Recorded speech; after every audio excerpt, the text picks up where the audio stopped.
Good morning again, Wisconsin 2025 Lieutenant Governor's Small Business Academy. We are here for our 10 o'clock session on Wednesday, May 7th, e-commerce. It's my pleasure to introduce Ziming Wu, CEO of the Wisconsin Chinese Chamber of Commerce, to introduce our speaker and panelists and kick us off. Ziming? Yes, so good morning, everyone. So welcome to today's Small Business Academy virtual session focused on e-commerce strategies for small business growth. I'm Ziming Wu, CEO of the Wisconsin Chinese Chamber of Commerce, and I am excited to serve as your moderator. So whether you're just getting started with e-commerce or looking to strengthen your online presence, today's session will offer practical tools and the real-world advice from experienced professionals. Our featured presenter is Shane Fell, co-founder of Lime Grow Design, a Milwaukee area agency known for helping small businesses and nonprofit create impactful website and branding. With over 20 years of digital marketing experience, Shane specializes in user experience, SEO, and content strategy. Joining us after after presentation also is Kristen, a successful small business owner who has built a strong e-commerce brand of her own. She's bringing a first-hand perspective on what works, what doesn't, and how to adapt in today's digital marketplace. We'll wrap up this session with a Q&A, so feel free to drop your questions in the chat at any time. So let's get started. Shane, it's over to you. All right. Well, thank you very much, Ziming, and thank you everyone for being here today. Really excited to spend some time together talking about websites, digital marketing, e-commerce. There's a lot to unpack there. I caught the tail end of that last session, which had some great stuff on AI and just a lot of really cool things that we can do today as entrepreneurs and small business owners to promote our businesses and grow. So I'm going to spend just the first portion of our time together here walking through some fundamentals for building a small business web strategy. And whether you're just getting started with that or you've had a business for a while and have a web presence, there are always opportunities for improvement. And that's really where we're going to focus, talking through some of those fundamentals. So diving in just a little bit about me before we get into the content. As Ziming mentioned, I am the co-founder of a small agency called Lime Grow Design. We're in Wauwatosa, Wisconsin, so in the Milwaukee area. We work with small businesses and nonprofits with branding, website development, website optimization, etc. And so I'll be pulling from my experience working with a variety of small businesses, and I'm also a small business owner myself. So while we help folks market their businesses, we need to do the same things for us here at our agency, and so share a little bit of those lessons learned. Now, when we look at marketing, digital marketing in today's world, in some ways, it feels like it becomes more and more complex because there are so many tools and platforms, whether it's social media platforms. Now, of course, we've got, AI and how that integrates into all of this. We have traditional marketing and sales efforts as organizations. I still fundamentally believe, though, having a quality professional web presence is critically important for a small business. It is that asset that you own at your domain that you own and can move with you. And it also touches virtually everything else we do from a marketing perspective. time and time again, we'll hear of folks who maybe get introduced to a business through some other channel. Maybe they hear about it through just referrals, or through other advertising or marketing or networking or social media, but they end up at that business's website on their journey to becoming a customer. And so does your website help elevate that experience, move the potential customer forward in their process, or does it create a roadblock? Is it more confusing than it should be? So from that perspective, I think a website, when done right, can help make your other marketing efforts more effective, whereas if it's executed poorly, it could create a hindrance between somebody becoming a customer or clicking that back button and looking for another solution. To keep things, really focused on objectives and starting with sort of a high-level framework, I believe that every good website is going to do three things well. And this time of year, I'm always excited about this time of year here in Wisconsin when everything's growing and we start to do our landscaping, and it's just, for me, it's always a fun time of year. So I use a kind of planting and growth analogy here. Call it create, cultivate, and convert. We need to create opportunities by reaching our audience, connecting them with our content and our resources, our products and our services. We need to cultivate by providing great user experience and great content. I would imagine all of you have been to websites that weren't that great, and others that were. The quality of a website and the way it connects makes a big difference in cultivating and creating that growth. People they've got a short attention span when it comes to browsing websites, and when they arrive at your site, there's some things they need to understand quickly or they're going to back out, and we'll get to that in a bit. But ultimately, we're looking to convert, and what I mean by that is convert somebody from just a visitor or a browser of your website to a customer. What are those things that we can do to engage people in such a way that they feel confident about us, our products, our services, such that they are willing to take a next step?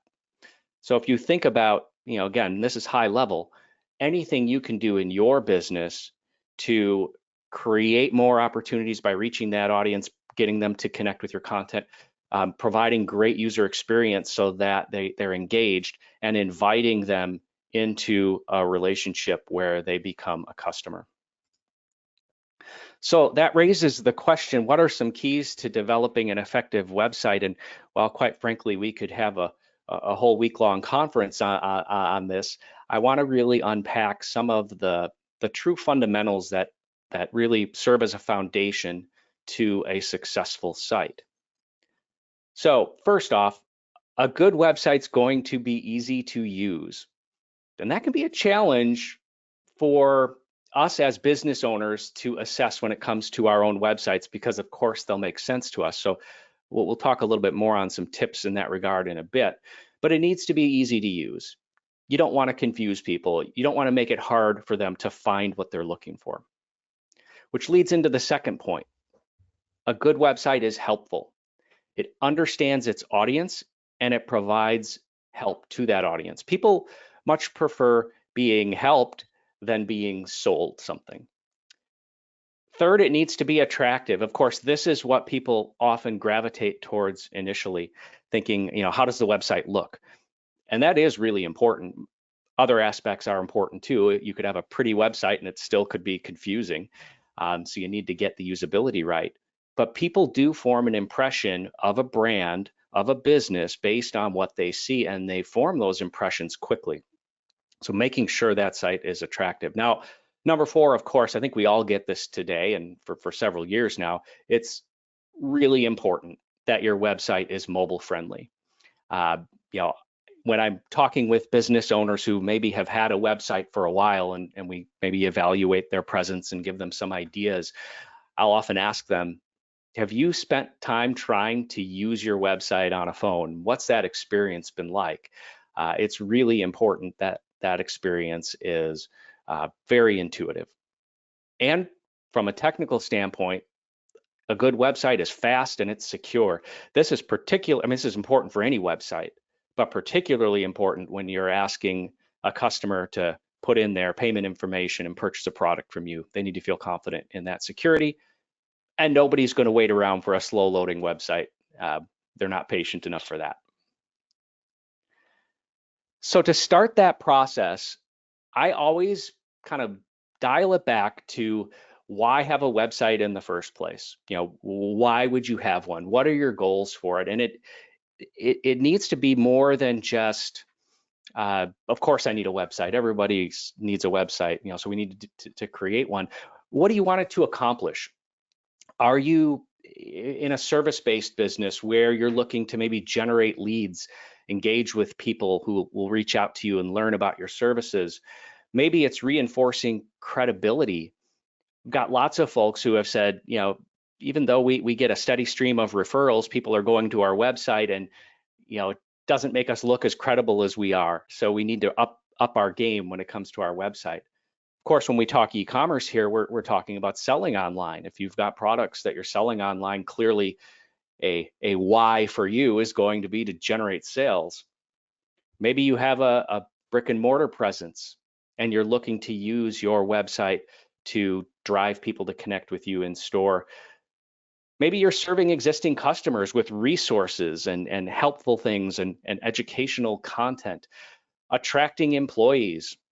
Does your website, if you're a growing business, does your website provide information about what it's like to work for you and some of the benefits of engaging with your team? Maybe you're a small business, a salon owner, or some other a coach or some other type of business where scheduling appointments is a goal, or events, educating your audience. There's any number of things, and this isn't an exhaustive list, but I encourage you to think about your business and say, if my website could accomplish these 1, 2, or 3 things, I'd consider it a success. The more you start to put that in your frame of reference, the more you'll start making decisions around your website and around your marketing that are aimed at achieving meaningful goals. I also suggest reviewing your competition, and particularly, this is always a good idea, but when you're starting with a website and looking for ideas, review your competition. Don't assume they're doing everything right. They may not be, but it will open up some ideas. Take a look at their online presence. What kinds of things are they conveying on their website? What are they doing in terms of social media? What can you learn from that? What mistakes could you avoid? Quite frankly, you may find some of that going on, or even how you can be different. And when I talk about competition and assessing competition online, it's not just those people who are your direct, maybe day-to-day competitors. It could be similar businesses in a completely different part of the country that aren't even really competitors, but maybe they've got their act together when it comes to digital marketing, and you can spend a little bit of time assessing what they're doing. So let's now talk about 5 keys to developing a user-friendly website. And this is just so important to create the type of experience that will help you generate a positive return from your site. Number 1, and I'm sure you talked about this quite a bit, in some of the marketing content, but understanding your audience. It's kind of hard to be user-friendly if we don't know who our users are. So who are those target customers? Why do they buy from you? What problems do you solve for them? Understanding the audience makes a huge difference in crafting content and experiences that will resonate. Second, we need to answer their core questions. And this is going to sound really simple, but I see it missed enough to know that it's important to emphasize. When somebody arrives at your website, within just a few seconds, they're going to make a decision. And that decision is, does this website look relevant to me to the degree that I can now engage some time in looking for products, information, etc. And if they can't quickly make that connection, they back out, like literally 5 seconds or less. They're backing out if they don't. And so as simple as this sounds, making sure that when somebody arrives at your site, they clearly understand what your site's about, what you do. I've seen this, and this is maybe a more common flaw in some service-based businesses, but where you'll arrive at their website and you'll look at the first kind of view on the home screen. And if you didn't already know who that business was and what they did, you wouldn't be able to ascertain it quickly. It had some empty, kind of fluffy marketing statement, didn't really share what they do. It almost implied, hey, you probably already get us when you come here, but the reality is that's not always the case. So what do you do? How can you help the people who are coming to your site? What can they do? And is there something on that page that's of interest to them that they can engage with? If you think about it, pretty much everybody comes to your website with one or more questions that they have in their head, wanting to learn about your products, your services. The more you can connect people with answers to the questions they're likely to have, the more your website will make a meaningful connection.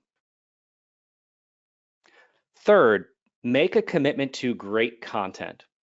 Write with your audience in mind. Think about how your products and services benefit them versus just touting the attributes. So it becomes more of a benefit versus features type of content. Understand that your web users are going to scan your website quickly. Some people make the mistake because, hey, we all kind of are passionate about what we do, so it's easy to be really verbose about it when people who are coming for information want to get answers quickly. It's a bit of a paradox, but I like to say a good website is content rich but written with brevity, meaning you make your points in a clear way, use design, typography, visual elements to really emphasize what's important. And finally, be relevant, timely, and helpful. Don't be one of those companies that has like a latest news section on your homepage and the most recent post says, hey, come visit us at this event, which took place like 2 years ago. That never looks good. Number 4, we need to provide clear calls to action. This is that conversion point I talked about earlier. What can people do on your website? Make it clear from every page of the site. Invite them into a next step. Now, it might be, adding a product to a cart. It might be reading a case study or a testimonial. It might be filling out a quote request form. Whatever those action points are, don't just rely on having a contact page as your exclusive means of connection. Give people other ways they can interact with you. And don't be afraid to test this. Sometimes adjusting the way you word your calls to action, where you position them, the design, color choices, etc., can all help facilitate engagement. And finally, measure and improve. I like to say a website's never done, and I say that not to make it sound more daunting than it needs to be, but it's sometimes those little incremental improvements that we make in between the maybe major redevelopment initiatives of our sites that can really make a difference. So make sure you have some tracking on your website to measure activity and engagement. Of course, Google Analytics is a common tool people use that's freely available, and there are other tools out there. But more important than having the tracking tool is to identify what you want to measure. So clearly, if you're selling online through e-commerce, sales is going to be a key metric.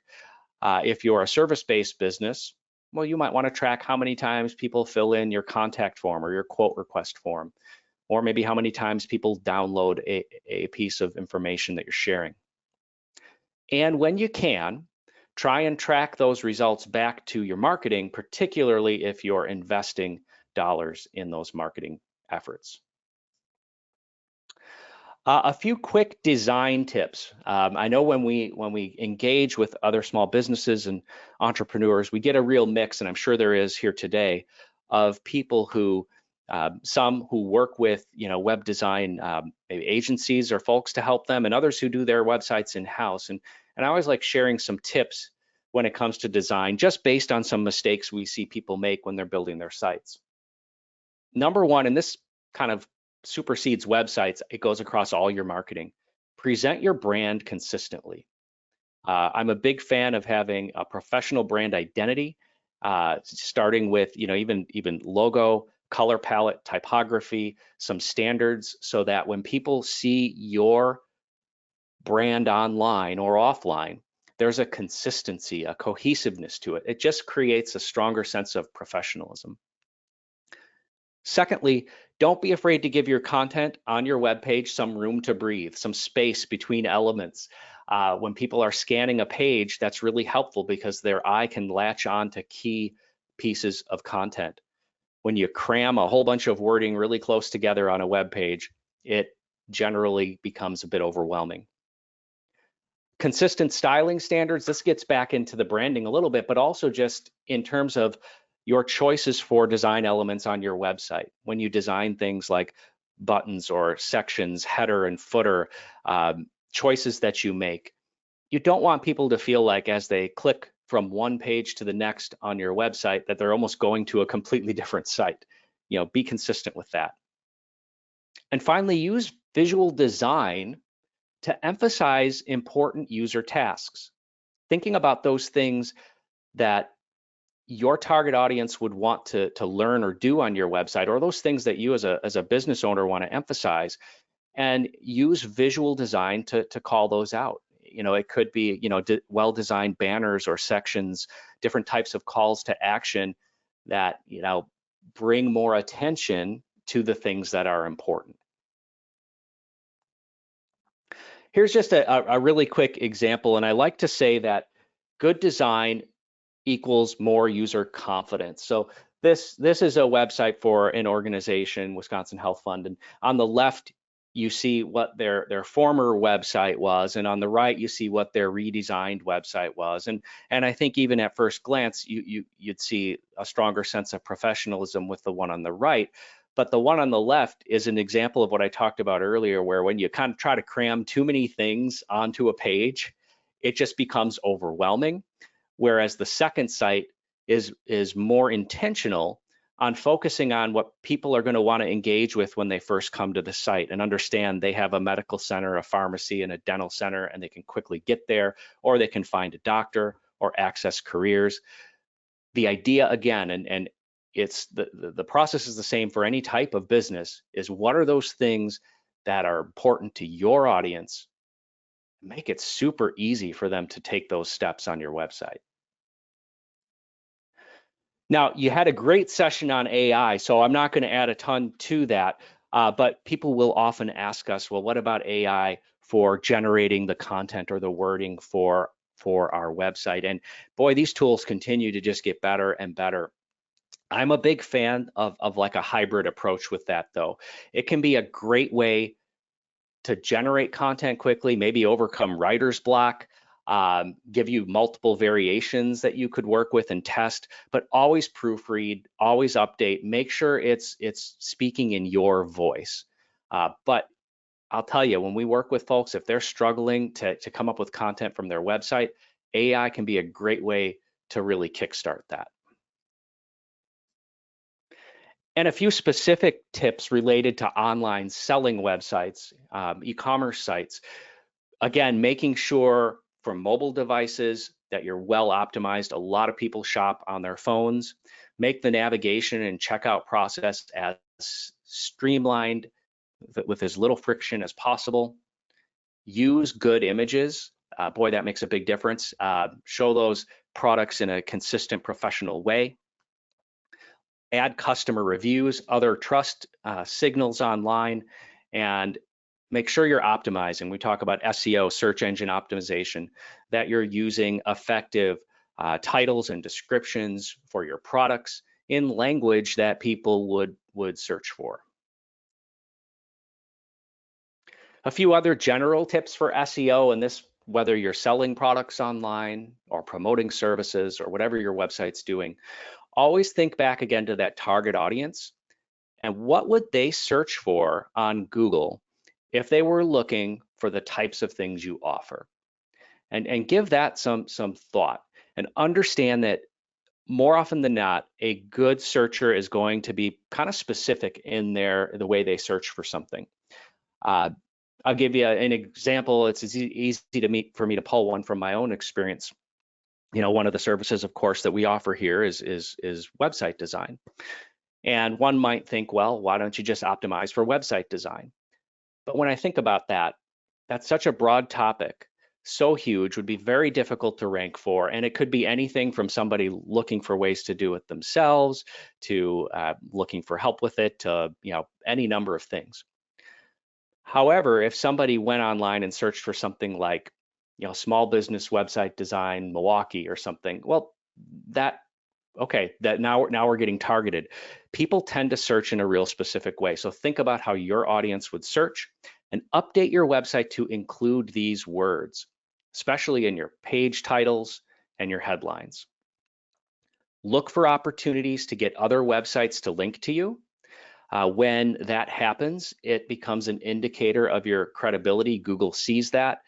So it could be anything from associations you belong to, complementary businesses where they might link to you, events you participate in, chambers of commerce that you're a part of.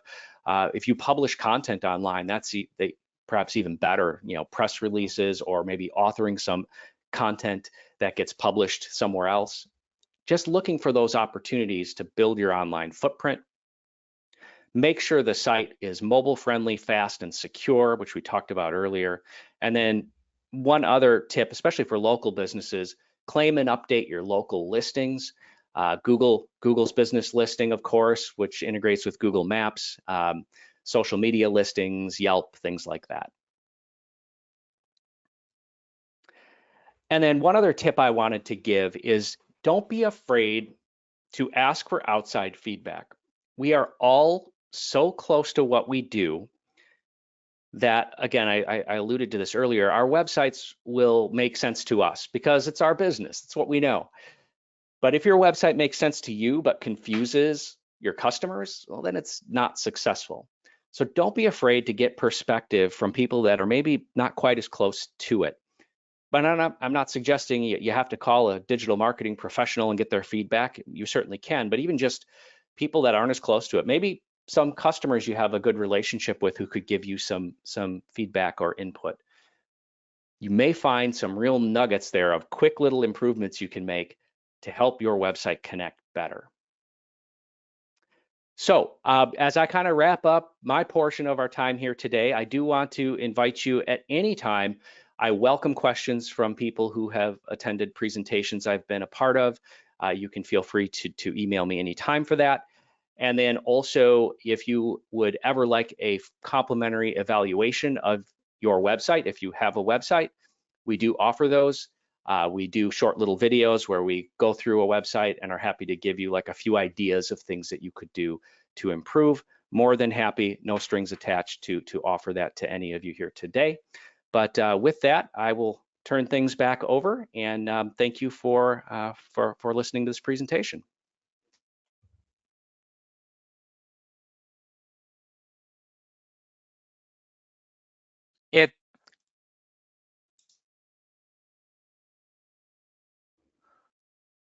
Thank you, Sin, for a fantastic presentation. So a website is essential for e-commerce because it serves as your 24/7 digital storefront.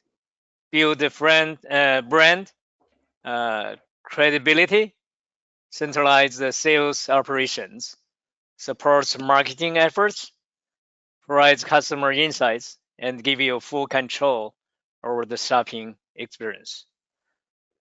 So now we have Christine back to the panel. So as a small business owner, Christine has successfully grown her online sales and developed a loyal customer base through smart use of social media and e-commerce platforms. So she brings relatable and practical voice to this conversation. So let's begin with some questions to get both of your perspective. For both Sin and Kristen. So what is one thing that helps you grow your online sales the most in the past year? I'll go. Sure, I can go. Hi, everybody. My name is Kristen Harper. I own a gift store in the Northwoods of Wisconsin called Cabin Creations, and we are a mix of kind of gift and furniture and food. We're kind of like a little general store, and I'm in a very small area. Our whole county has a population of 13,000 people, to put it in perspective of where you may be from. There's only 2 stoplights, and they're not even in the town that I'm in. So I have really relied on using social media and e-commerce to help grow my business. My biggest success actually came during COVID. During that time, I had kind of a static website. You couldn't buy anything from it, but we used social selling on Facebook. And in those weeks where I had to be closed, I was able to generate more than 50% of what my normal income would be off of simply being on live videos with people, holding up things, telling them how much it cost, and getting them to either pick it up in store or shipping it out. And then that started the ball rolling with me getting an actual point of sale system and e-commerce website, and using things to go that way. Right now, in the last year, the biggest thing that I see is short form video content. That seems to be what people are interested in. That is usually just me in front of my cell phone, a minute or less, explaining how something works and how Shane had said, how something will benefit somebody. Like, hey, you have a teenager on your Christmas list and you don't want to get them an electronic device. Here's an option for you. Show them how it works. And that has been really helpful to my business in the last year. Oh, congratulations. You must have make a lot of profit. Shane, do you have anything to share? Yeah, I mean, I guess a little bit from our side of things, and I'll talk about it more from our agency, which, full disclosure, we're not like selling a product through our website. We're promoting, our services. For us, SEO has always been very beneficial. Like many folks, referrals are huge, so we get a lot of those. But being really intentional about where we want to be findable organically has been very, very important to us. And we see, more and more folks who, in addition to that, kind of as Kristen was saying, the short form videos on the e-commerce side being really important, tapping into some AI tools to help maybe improve or enhance things from a perspective of whether it's images, product descriptions, things like that, sort of elevating their game in that regard. But for us, it's our agency, it's largely been SEO and then some organic social content that we're sharing related to the work that we do. Sure, thank you. It's good to have perspectives from different angle. So yeah, I'm just curious, Kristen, do you guys start to use AI a lot, or has? I Not do. yet. I use, I'm kind of a chat GTP kind of convert here. So I send out a monthly newsletter. I try to email my customers once or twice a week, always making sure it's pertinent. But there are days, that you just can't get the words to come out. And it's been super Exactly. helpful. I also just used it, like Shane was saying, for some product descriptions. I knew that I was missing some just a little bit more description, and in our business we wanted it to seem authentic, like I'm telling you why you want this. So when I'm using chat, I'm saying use Cabin Creations voice, and I've trained it to know what our vibe is, to describe this product without copyright issues, providing information that people can make a good purchase. So I've used a lot of it that way. And then in fact, this morning, my family also owns a hardware store. And so I just used it. We bought like a sandwich board that is a chalkboard to try to direct people to a certain part of the store. And I just asked AI to design a drawing for me to put on that chalkboard, because I'm not super artistic, and it gave me images, and then you can modify it. So it's really been a game changer in the last year. Yes, it is. It is amazing efficient and save you a lot of time also, right? Yes. All right, let's get to the next question. How do you decide which platform to focus on, like Instagram, Facebook, or others? Sure. For me, my average customer is a woman who is probably age 40 to 70, and our biggest success has been on Facebook. I do have an Instagram page, and I do catch some people there, but for us, Facebook seems to be where it is. I did a little bit of playing around on TikTok, a little bit of Pinterest, back in the day, but right now, Facebook is what's working for my business. Do you do some Facebook ads also?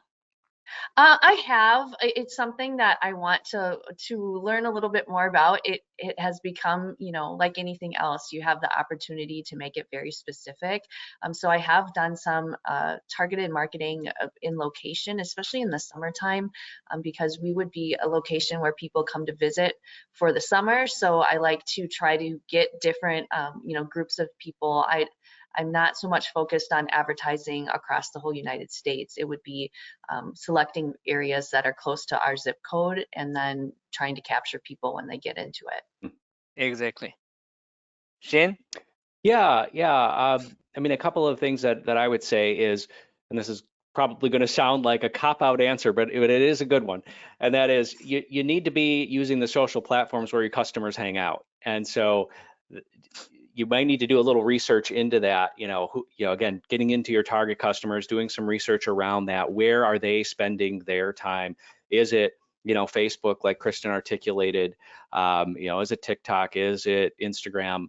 I'm a big fan of, at least at first, focus on doing like one or two things really well, rather than saying I've got to be everywhere. And the place to be is where your customers are. So if I relate that to us, again, this will be a different context, but there's some Facebook, but a lot of LinkedIn for us as well, because we're doing a lot of business to business stuff. Thank you. Next one is, what's been the biggest challenge in building a customer base online? Sure.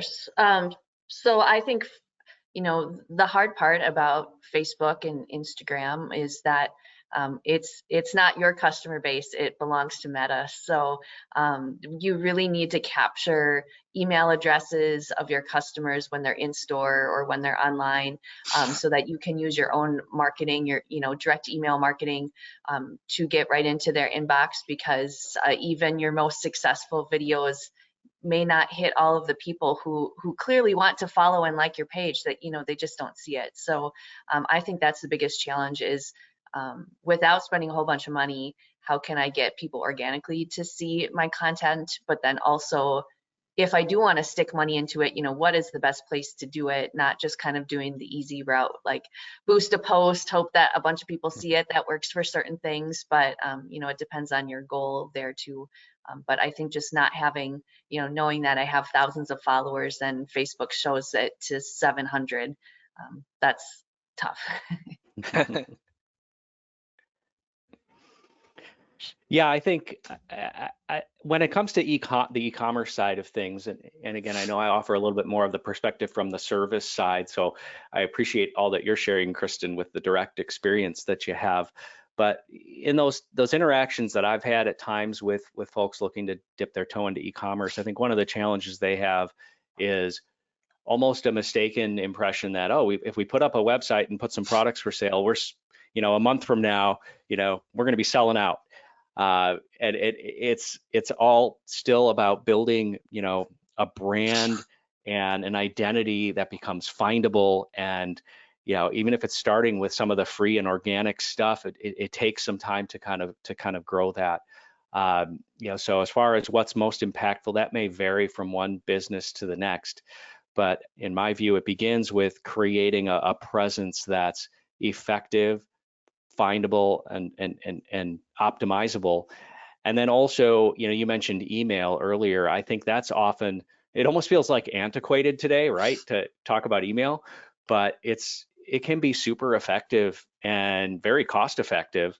if it's done right, and keeping in touch with your customers. It's not just about acquiring that new customer, it's about building a relationship, especially if you're in a position where people are going to, repeat order, making sure that you're using tools to capture information from your customers and regularly communicate with them in a way, again, that's helpful to them.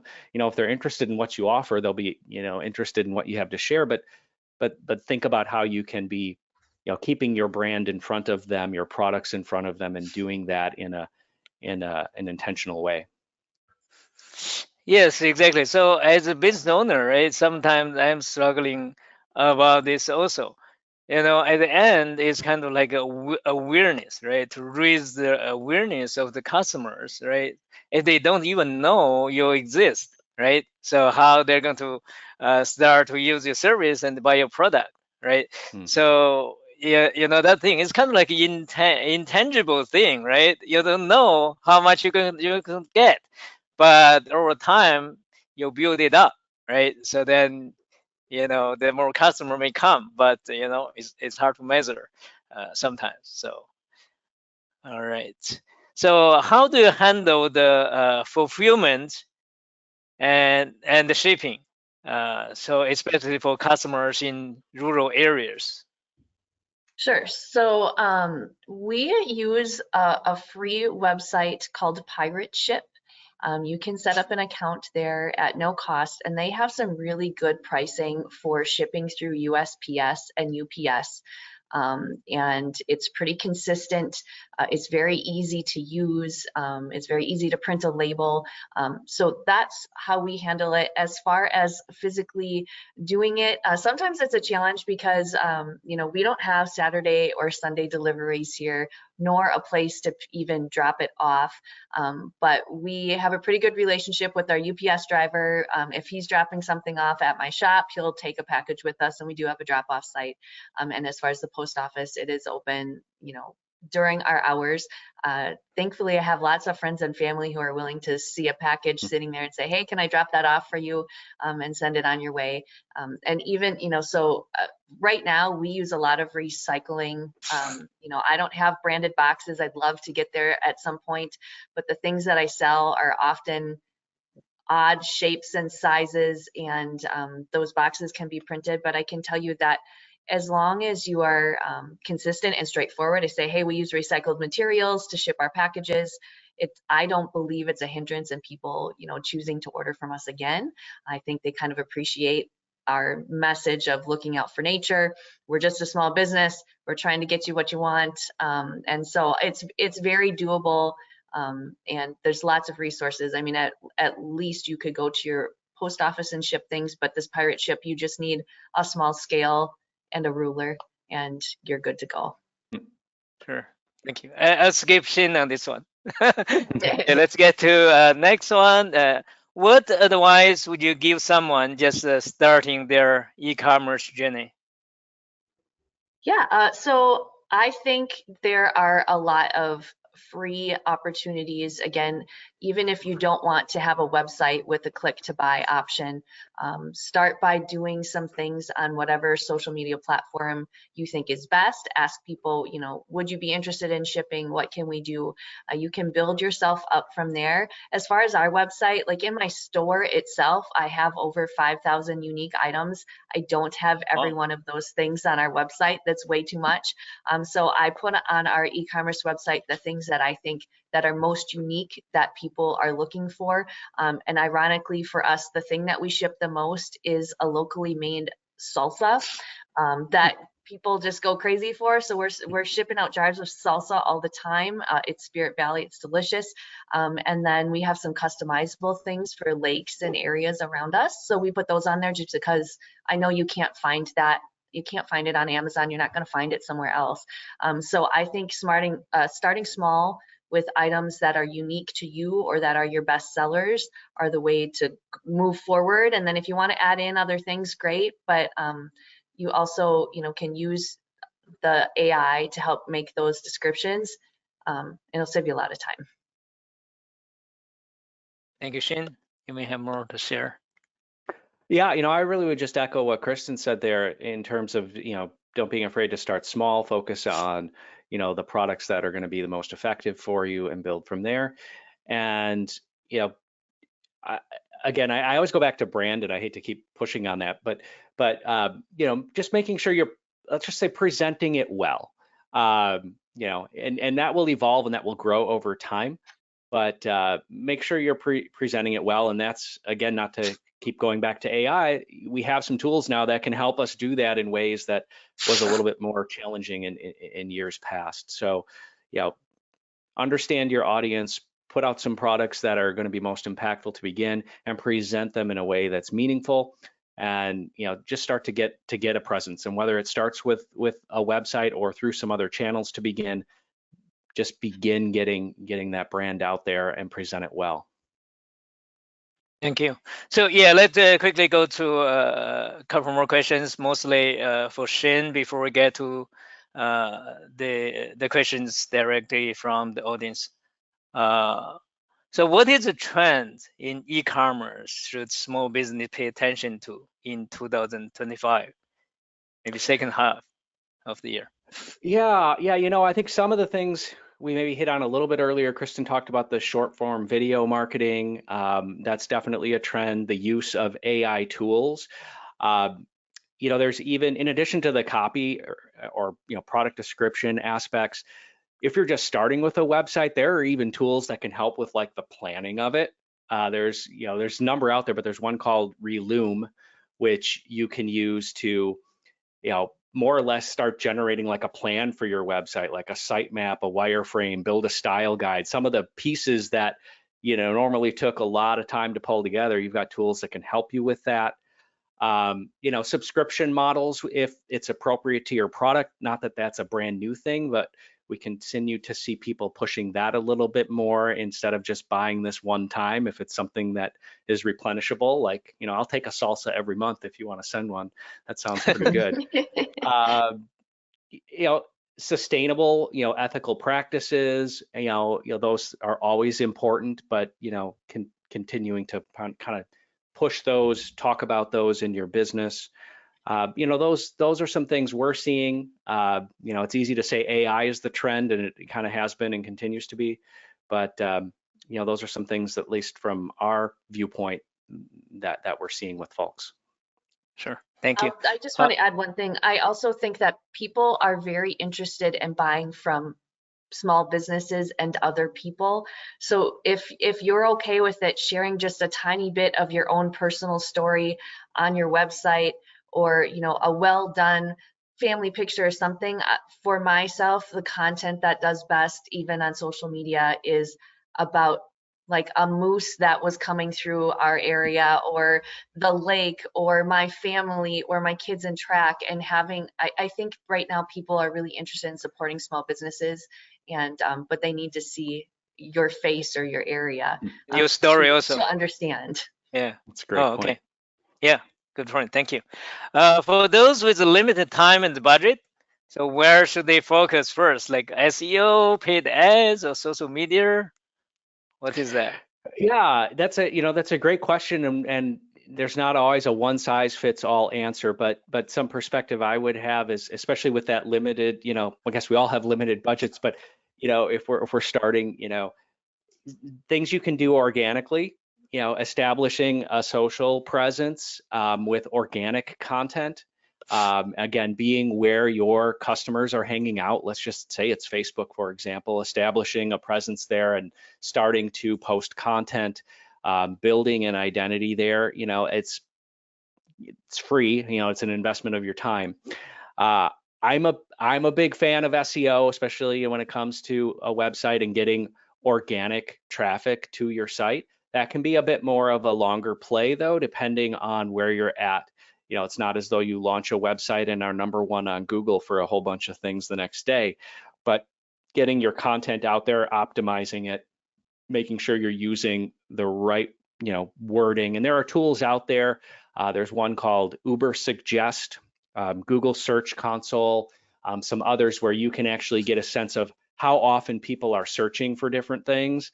And, that might give you some clues, but when you build that, it's sort of a long-term asset for you. And Then from there, yeah, if you've got the budget to dip into some paid ads, that can be good, but it can be also easy to kind of waste some money there when you're just getting started. If you're not understanding how to really target, make sure that you're creating a situation where you've got products that are selling, that people want, that you've put things together well, and the more focused you can be, the better. Or even using things like retargeting for folks who maybe abandoned your cart.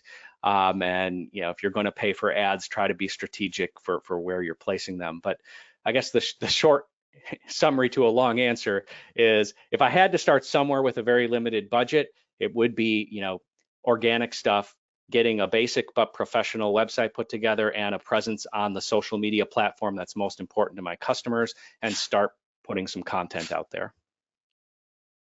Thank you. Yeah, let's get through some of the questions from audience. So I had a website for a year and only gained one customer. So however, I get tons of customers from LinkedIn. So I felt like it wasn't worth it to have a website. Do I really need one when there's no ROI? That's a good question. And in your situation, whoever asked the question, and thank you for the question, thus far the answer would be no. I mean, but I would dig into further and find out why. And this could vary based on the type of business you have and what you've done. If a website hasn't been successful for you, why not? Is it because the right people aren't finding it? Is it because they're not having a good experience on it? I would say it's not an either or situation, but you need to focus on where you're getting a return. If you're not getting a return in one avenue, you need to identify, is that because that's the wrong avenue for me, or because I'm not executing it the way I should? So it's a tough question to answer without diving into a specific context of why. But at the end of the day, if LinkedIn's working for you, keep moving that forward. And if you can improve your website, go for it. But you got to do what works for you at the end of the day. What do you think, Kristen? Yeah, I agree too. I mean, I guess it's tough because I do find like people don't always just tell you how they got there. So just because only one person said, or of one link, that doesn't mean that they're not looking at it first. Even for myself on the e-commerce side, I thought, putting 1,000 things online seemed dumb when I'm not getting, I'm not selling every one of those. But then people will occasionally come in and say, oh, well, I was looking at your website first to see what you had, and then I decided to come in, or I noticed you had this brand of necklaces. So just because like that person directly communicated to me, not everybody has that personality where they're going to say, this is how I got there. So I wouldn't give up on it, but I would go to what you think is working better. Right. Okay. Thank you. Next one. My main question for developing a website is about which websites are most affordable, or how can I save the most money in building out a website? Yeah, I'll give some input. I'd be curious to hear, what worked for you, Kristen. But there's a couple of different approaches at a high level. One is, do you use sort of a self-hosted, kind of more do-it-yourself sort of platform like Wix or Squarespace or Shopify, things like that? Or do you work with someone who's building a site for you that might use something different like WordPress? At the end of the day, I'm a big fan of saying these are all different tools, and a tool is only as effective as how well it's wielded. So there's probably multiple ways you could do it well. I will say in the e-commerce space, any of the things I mentioned already could work, and there are plenty of other tools out there too. We do hear a lot of good things and see a lot of good things about Shopify for shopping websites. There's a bit of a learning curve. I guess there's a learning curve with everything, but a bit of a learning curve with that, although their AI has helped to make that a little bit easier. Those types of tools, if you're using, say, Wix or Shopify or Squarespace or something like that, you're largely just dealing with a monthly fee to use their platform, which, depending on what level you're at, can be relatively affordable. But then, of course, you have your transaction fees and so forth. Whereas if you're using WordPress or working to develop a website in that regard, you'd have some fees to build the site, but then, the software is free after that. So that's not necessarily one right answer, but I will say the most common one that we see for small businesses starting a selling focused website, the one we see coming up the most often is Shopify. But that's not to say that it's necessarily the best or only approach. What's worked for you, Kristen? I don't even know what you use on your site. Yep. So I've had my regular website, we'll say, was designed by somebody. I had a friend who was a web designer, and we used WordPress to do that, but we never had e-commerce capabilities.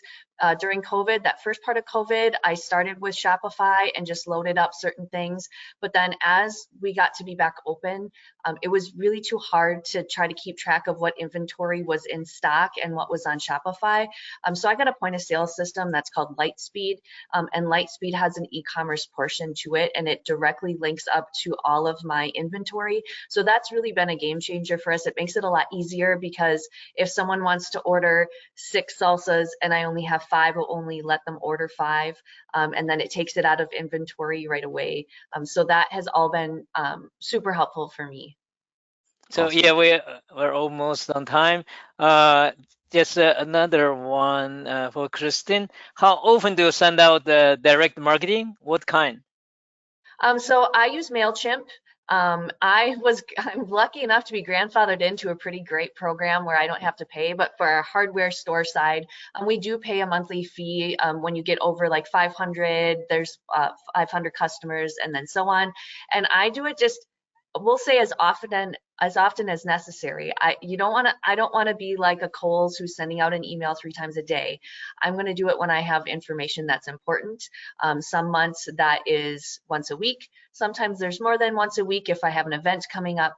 So I think it's just as much as is necessary to not annoy your customers, but to let them know what's going on, and as well as a monthly newsletter. So some websites don't show pricing for the service offered. Their logic in not listing your pricing online. Would you repeat that question? I didn't quite catch that. So yeah, some websites don't show pricing for the service offered. Their logic in not listing your pricing online. Oh, pricing. Okay. Yeah, pricing. Okay. Yeah. So this is more in a service orientation. Obviously, if you have products, you're showing the pricing.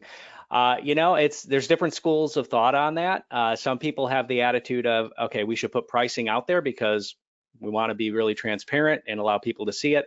And others who, especially if what they do is highly customized, maybe feel a little bit, apprehensive about that. So it can vary based on contexts. What I'm a fan of, though, is if you can provide, some sort of maybe a range, especially if you're pre-qualifying.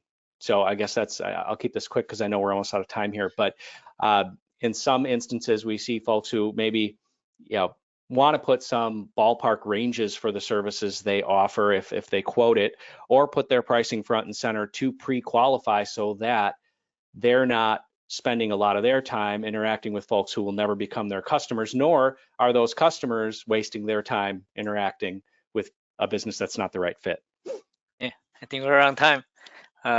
Basically the 2 questions left. I think we're doing good. Yeah. Just one, like 30 seconds. So on his thing, on my website, I also have items where I don't have the prices listed for that same reason. Very customizable furniture pieces to where I have a hard time. And I just say, click here to send us the information and we'll get back to you. So I have it both ways. And I do get lots of emails of people asking, even when I don't have a price listed. So maybe we can finish up the other 2 look like. Just in case they have a recording. So did you do a customer interview script to see if your business and customer wants a line? Oh, who is that for? Either of us? Yeah, either. Whoever want to answer this. Sure. No, I haven't. I mean, I guess over time, I've just kind of learned who my customers are based off of who I see in store and online. I guess in the past I have done a few surveys out to my customers just to see, what are we doing right? What more could we do to help you? Are there other people we could service? But now being 13 years in, I feel like I have a pretty good handle on it. All right. So what email program is being used for the monthly newsletter to send it out? Yep. So that That's I great. use MailChimp. MailChimp. There's also Constant Contact, but I like MailChimp, and you can start for free. You have to import your email addresses. So originally we just had like a spreadsheet.